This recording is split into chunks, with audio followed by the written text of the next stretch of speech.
So in the last couple of sessions, I discussed the story of Mariana and how she multiplied her productivity output through her newly gained Ubermom superpowers. Whether or not you are also an Ubermom, I want to be sure that you are fully ready to battle and conquer the productivity disease that is Parkinson's Law. Hey, we all suffer from Parkinson's Law. It's part of the human condition. Without applied pressure, we will always drift down the stream of the least resistance or the path of ease. To access our greater capability, you have to push it out of yourself. You actually have to purposely apply pressure and stress on yourself to activate your superhuman abilities. The first thing to understand is that pressure and stress are your friends and your high-performance allies. This is something that low achievers don't understand.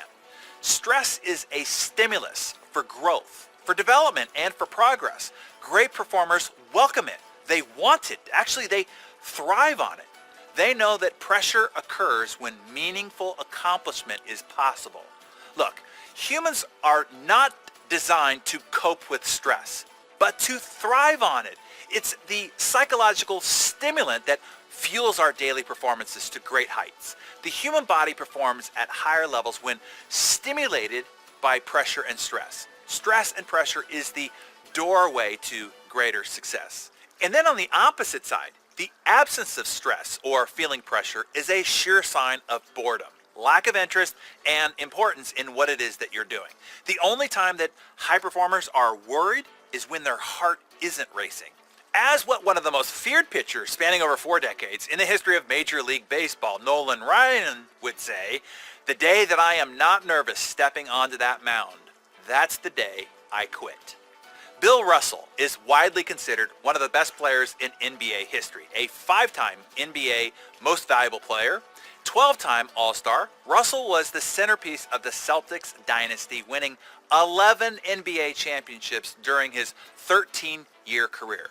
Russell holds the record for the most championships won by an athlete in a North American sports league of any kind. Bill was notorious for throwing up before every game. But after the Celtics won their 7th straight championship and before a game in the late 1963-1964 season, Bill didn't throw up before the game. And he had the worst game of his career. And he and the Celtics began to spiral in losses. He didn't know what was wrong. But when Bill pulled up to the arena before Game 1 of the playoffs, he saw an excited and eager line of fans lining the arena waiting to get in. That is when the pressure set in on Bill. He rushed into the arena, blowing past all of his teammates, straight to the locker room, bathroom stall, and he puked. And then he burst out of the stall, came into the dressing room, shouting to his teammates, "Guys, we're gonna win!" Bill, right then and there, made the connection between pressure and winning. They did win that game, and they went on to win their 8th straight championship.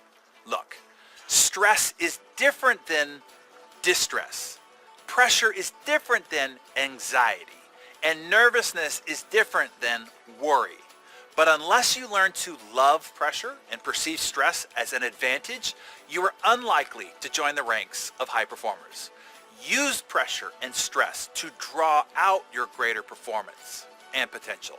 Thus, unless you're on the 18th green of the Masters every day or up to bat with the bases loaded in the bottom of the 9th at the World Series, or in the final drive to the end zone with the Lombardi Trophy on the line, you are likely to need to create or force pressure on yourself to activate your stress response superpowers.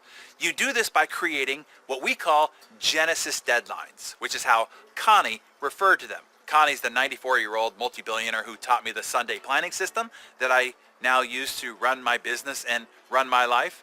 Connie said this to me: "Look, God created heaven and earth in 6 days, I think, to set an example. He was showing us all what could be achieved in only a week. If he created all of creation in 6 days, what should we expect of ourselves? I think a lot more." Connie went on to say, that is why I always set unreasonable deadlines. Every forecast, pro forma, and projection timeline that I am sent, I cut the deadline in half, often by 3/4. I tell my staff that we're going to move heaven and earth to get it done. This pressure requires us to focus even more, to step up, to grow, to be better than we've ever been. And guess what? By some miracle, we always do. It's quite incredible, he said. But we wouldn't have if we hadn't shortened the deadline of a goal. That's how Connie stamps out the Parkinson's law in himself and inside his companies.